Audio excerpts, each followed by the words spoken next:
Good afternoon friends. Next lecture છે. આપણે શું વાત કરીએ હવે પ્રીવિયસ લેક્ચરની અંદર કે વમનનો આપણે આકંઠપાન કરાવી દીધું.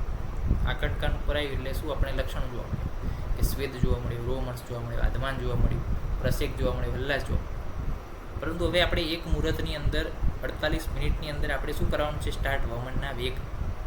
જો વમનના વેગ સ્ટાર્ટ થશે તો જ સમ્યક લક્ષણમાં આપણને મળશે કે 4, 6 અને 8 વેગ એ રીતના જે છે સમ્યક લક્ષણ મળશે કે 4 વેગ હોય તો ઓછા, 6 વેગ હોય તો મધ્યમ અને 8 વેગ હોય તો બેસ્ટ. આ રીતનું વમન જે છે થાય. તો હવે આપણે વમનને સ્ટાર્ટ કરાવવા માટે શું કરવું પડે અને વમન સ્ટાર્ટ થાય પછી શું ધ્યાન રાખવું પડે એ વસ્તુ બહુ જ અગત્યની છે. ને આપણે અહીંયા લખેલી છે કે લલાટ પ્રતિગ્રહે, એટલે કે જ્યારે પણ વોમિટિંગ કરવા દર્દી આમ આગળની તરફ ઝૂકે ત્યારે આપણે એને કપાળને પકડી રાખવાનું છે. જે શું કરે, ઉલટીને નાકમાં જતાં અટકાવે, નાકના માંસને ખેંચાતા અટકાવે છે. આપણે જે પકડીએ છીએ એના કારણે નાકના જે માંસ છે, સ્નાયુઓ છે, ખેંચાતા નથી, એટલે ઉલટી નાકમાં ના જાય. બીજું કહે છે પાર્શ્વોપગ્રહણે, છાતીની બાજુમાંથી ઉદ્ભવતા સ્નાયુ એ પાછળના વિસ્તારમાંથી આવે. પાછળથી સ્નાયુ આવે જે શરીરને સીધી રાખવા મદદ કરે. પાછળથી પણ શું કરે, એક વ્યક્તિ પકડી રાખે અહીંથી, જે આમ આગળની તરફ ઝૂકે તો આ સ્નાયુઓ ઉપર શું થાય, પ્રેશર ઓછું આવે અહીંથી કોઈએ પકડેલું હોય તો એ રીતના જે છે આપણને મદદરૂપ થાય. પૃષ્ઠોન મર્દને, પાછળની તરફ શું છે, સ્પાઇનના સ્નાયુઓ નીચેની તરફ હોય એની વિરુદ્ધ દિશામાં આપણે મસાજ કરવાની, એટલે સ્નાયુઓ શું રહે, વિશ્રામ રહે. નાભી પ્રપીડન, એટલે કે પેટના સ્નાયુ ડાયાફ્રામને ઉપરની તરફ હલવા માટે મદદ કરે છે, જેથી ઉલટી સરળતાથી બહાર નીકળે છે. એટલે કે નાભી તરફ આપણે શું કરવાનું, પ્રેશર આપવાનું, એટલે શું થાય છે, પેટના સ્નાયુઓનો ડાયાફ્રામ એ બધું જ ઉપરની તરફ મૂવમેન્ટ કરશે. ઉદાન વાયુનો પ્રકોપ થાય એટલે ઉલટી સરળતાથી થાય.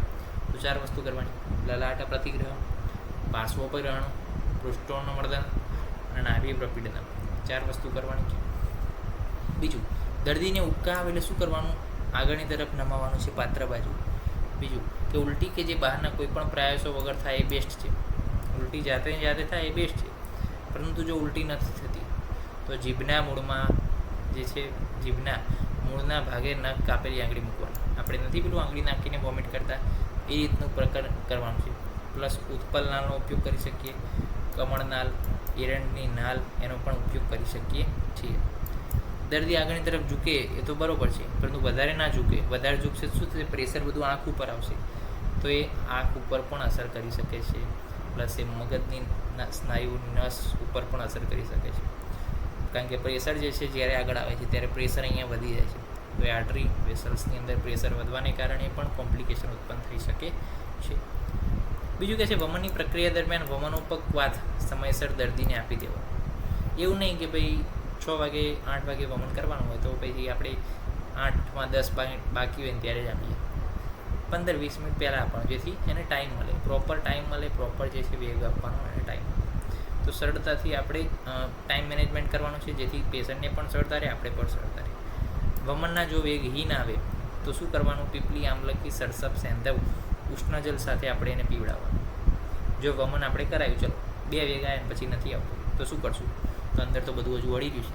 આપણે જે આકંઠપાન કર્યું હતું ક્યાં ગયું, પછી આપણે યવાગુ પીધી ક્યાં ગયું, પછી આપણે મદનફલની માત્રા પીધી, એ બધું ક્યાં ગયું. તો હવે શું કરશું, તો પીપલી, આમલકી અને સરસપ એને સેંધવ અને ઉષ્ણજલ સાથે આપણે પી લેવાનું. પછી વોમિટિંગ જે થાય એ વોમિટિંગની અંદર પિત્ત બહાર ના નીકળે ત્યાં સુધી આપણે વોમિટિંગ કરાવી દેવાનું. તો આ થઈ ગયું કે જો વમન ના આવે, હીન વેગ આવે તો શું તમે કરશો, પ્લસ કઈ રીતના કરશો, શું પકડવાનું છે, કપાળ પકડવાનું છે, પાછળથી પકડવાનું છે, નાભીનું પ્રપીડન કરવાનું છે, પાછળના સ્નાયુઓને આરામ આપે એ પ્રકારે મર્દન કરવાનું છે, અભ્યંગ કરવાનું છે. વોમિટિંગ ના થાય તો શું કરવાનું છે, આંગળીનો ઉપયોગ કરવાનો છે, કમળનાળ, ઉત્પલનાળ, એરંડનાળનો ઉપયોગ કરવાનો. હીન વેગ આવે તો શું કરવાનું, તો પીપલી, આમલકી, સરસપ, સેંધવ, મધ તો નથી, સેંધવ અને ગરમ જળ એ બધાનો ઉપયોગ કરીને પી જવાનું. પિત્ત બહાર ના નીકળે ત્યાં સુધી આપણે વોમિટિંગ કરાવી દેવાનું. આ રીતનું જે છે આપણે ધ્યાન રાખવાનું છે, ઓબ્ઝર્વેશન કરવાનું છે. તો નેક્સ્ટ લેક્ચરની અંદર મળીશું. એસેસમેન્ટ કઈ રીતે કરશું, કે વમન પ્રોપર છે કે નહીં, એ કઈ રીતે એસેસમેન્ટ કરી શકાય એના વિશેની વાત લઈને આવીશું. ત્યાં સુધી રજા આપશો. જય હિન્દ, જય ભારત, જય હિન્દ, જય